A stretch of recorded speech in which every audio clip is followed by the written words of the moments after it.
Maraming sikreto si Peppa Pig. Ngayon, ibubunyag natin ang mga cool na detalye na baka hindi mo napansin, pati na ang pangalan ng karakter.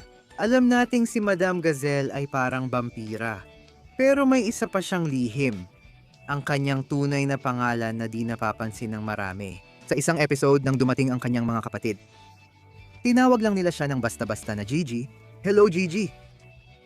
Tama, ang totoong pangalan ni Madame Gazelle ay Gigi. At malaking bagay ito dahil kung matagal ka nang nanonood ng Peppa Pig, alam mo na ito. Ang mga pangalan ng mga adult na character ay tinatrato na parang top secret na impormasyon.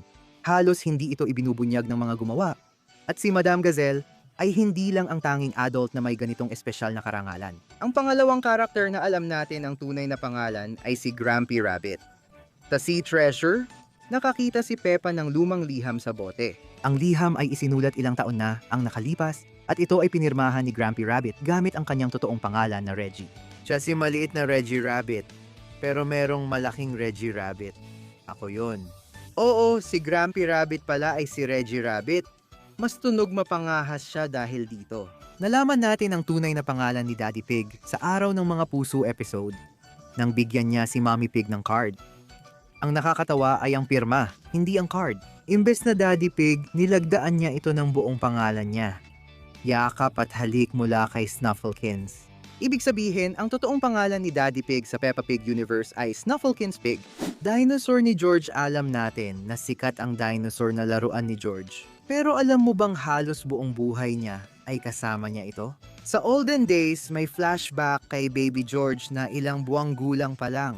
Doon, makikita natin sina Lola at Lolo Baboy na binibigyan siya ng dinosaur sa unang pagkakataon. Ibig sabihin, bit-bit na ni George ang parehong dinosaur mula pa noong siya ay sanggol pa lang. Kaya pala mahal na mahal niya ito. Ito kasi ang pinakaunang laruan na naging kanya. Ang hiwaga ni Ginoong Gazelle. Kung mapapansin mo sa Peppa Pig, may kakaibang nakasabit sa pader ni Ginang Gazelle. Lumang itim-puting larawan ito ng lalaking gazelle na nakasuit at sombrero. Maraming tagahanga ang nag-aakalang siya ang asawa ni Ginang Gazelle. Naging mas kakaiba ang lahat nung lumipat tayo sa episode. Sa Science Museum, sa isang eksena, habang lumilipad si Edmund Elephant sa rocket ni Lolo Rabbit, may painting sa likod na kumikislap sa screen ng saglit lang. Kung ipapaus mo sa tamang frame, makikita mo ulit ang parehong misteryosong gazelle. Parehong bigote, muka at ekspresyon. Ngayon lang, suot niya ang lumang uniforme ng militar na parang mula ibang siglo. Dito na naging nakakakilabot ang lahat. Parehong luma ang itsura ng dalawang larawan. Magkaibang panahon pa ang mga suot. Pero si Ginoong Gazelle ay hindi tumanda kahit kaunti. Walang kulubot, walang pagbabago, wala talaga. Pareho talaga ang itsura niya sa dalawang larawan. Habang tinitingnan ang mga lumang larawan, lalo nating napapansin na mukhang mas matanda ang pamilya Gazelle. Mas kakaiba at baka mas nakakatakot pa kaysa inaakala ng iba. Lihim na tirahan ni Ginoong Fox. Nakita na natin halos lahat ng bahay ng mga kaibigan ni Peppa. May ilan na nakatira sa tuktok ng burol, may ilan na nakatira sa lungga, at may ilan na nakatira sa gubat. Pero napansin mo na ba ang isang kakaibang bagay? Hindi pa nakadalaw si Peppa sa bahay ni Freddy Fox. Matagal nang iniisip ng mga tagahanga na sinadya ito. Baka ayaw ni Ginoong Fox makita ng iba kung saan siya nakatira dahil baka mabunyag ang kakaiba niyang negosyo. Pero sa huli, sa isang episode, nakita rin natin kung saan nakatira ang pamilya Fox. Sa totoo lang, nakatira si Ginoong Fox at ang kanyang pamilya sa itaas mismo ng kanyang tindahan. Tama, may apartment ang pamilya Fox sa itaas ng tindahan ni Ginoong Fox na everything you could ever want. Habang nagbebenta siya sa ibaba, tahimik na mumuhay ang pamilya sa itaas. At mukhang normal lang ang apartment. Walang lihim na kwarto, pinto o misteryosong gamit. Isang ordinaryo at komportableng tahanan lang ito. May natagong litrato sa episode ng mga pangalan ng sanggol. Habang tinitingnan ni Lolo Baboy ang album, may isang litratong kapansin-pansin. Makikita sina Lola Baboy at Peppa na nagpapahinga sa upuang pangdagat. Suot ang panligong damit at nasa ilalim ng malaking payong. Pero ang astig dito, hindi ito basta litrato lang. Ang litratong ito ay mula sa episode na Sunny Day Games. Sa episode na yon, may dalawang upuang pangdagat, isang payong, at sina Lola Baboy at Peppa ay suot ang eksaktong parehong panligong damit. Karamihan sa mga tao ay hindi mapapansin ito. Pero kapag nakita mo na, talagang nakakatuwang Easter egg ito. Pinagdugtong ang dalawang episode, kilala natin ang cute na kambal ni Zoe Zebra, sina Zuzu at Zaza. Sa palabas, nakita natin na pati ang tagapagsalaysay at iba pa ay napagpapalit sila ng aksidente. Magkamukha talaga sila kaya madaling maintindihan kung bakit. Pero may isang lihim na detalye na hindi napapansin ng karamihan sa mga tagahanga. Mayroon talagang napakasimpleng paraan para makilala sila. Tingnan mo lang ang tainga nila. Si Zaza ay may itim na kaliwang tainga at puting kanan, kaya siya ang panalo. Si Zuzu naman ay puti ang kaliwa at itim ang kanan. Kapag napansin mo ang detalyeng ito, di mo na mapagpapalit ang kambal. Sa palabas, nakita natin iba't ibang klase ng pamilya. May mga karakter na parehong magulang, ilan naman ay iisa lang, at may kakaibang pamilya.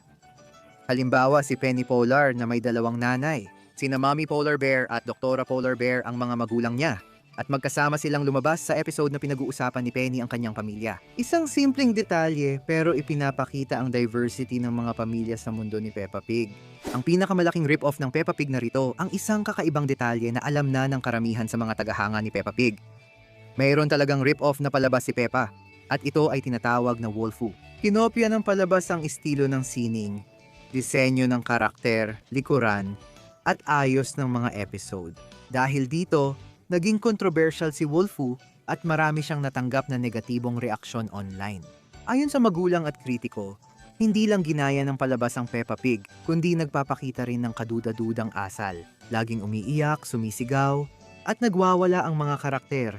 Kaya maraming manonood ang nag-isip na masama itong impluwensya sa mga bata. Dahil sa matinding batikos, nagsampa ng kaso laban sa studio ng Wolfoo ang mga lumikha ng Peppa Pig. Sa episode na pagbisita ni Santa, nagpasko ang pamilya ni Peppa sa bahay ni Lola at Lolo Baboy. Lahat ay masayang nagbukas ng regalo maliban kay Peppa. Siya lang ang hindi nakatanggap ng regalo. Kaya napagtanto ni Santa na may nakalimutan siyang isang regalo at dali-dali siyang bumalik para ihatid ito. Dumating siya na parang Santa. Bumaba sa chimney. Pero may problema.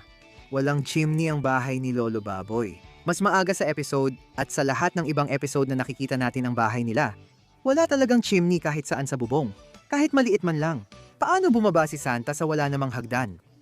Baka ginamit niya ang mahika ng Pasko. O nakalimutan lang ng mga animator ang isang mahalagang bahagi ng bahay. Edad ni Lolo Conejo. Maaaring higit 100 taon na siya. Sa Sea Treasure episode, nakita ni Peppa sa dalampasigan ang bote na may sulat sa loob. Nang buksan nila ito, natuklasan nilang si Lolo Conejo mismo ang sumulat ng mensahe. Pero dito na nagiging kakaiba ang lahat, sabi ni Lolo Conejo. Ang sulat ay isinulat. 100 taon na ang nakalipas. Pero siguro itinapon ko ang boteng iyon sa dagat. 100 taon na ang nakalipas. Mahigit 1 siglo na si Lolo Conejo, pero kumikilos pa rin siyang parang normal na matanda. Walang tigil siya sa trabaho, naglalakbay kahit saan, umaakyat ng bundok, nag-e-explore ng kuweba, at ginagawa ito na parang mas bata siya. Paano siya nananatiling malakas kahit mahigit 100 taon na siya?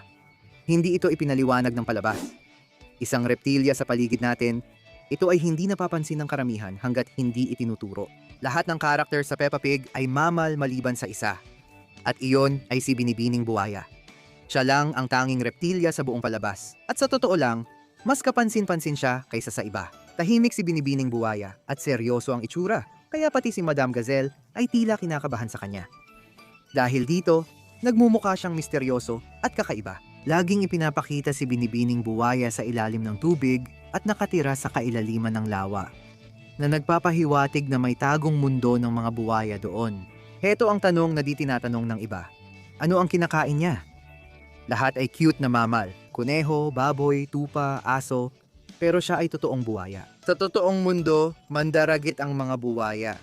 Bakit kaya tahimik lang ang paligid niya? Si Binibining Buwaya ay isa sa pinakamisteryoso at nakakatakot na karakter sa palabas dahil siya lang ang reptilyang hindi ipinaliwanag, bihirang magsalita, at nakatira sa ilalim ng tubig.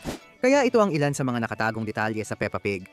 Ipaalam sa amin sa mga komento kung napansin mo na ang alinman sa mga ito dati at gaya ng dati, magkikita-kita tayo sa susunod na video.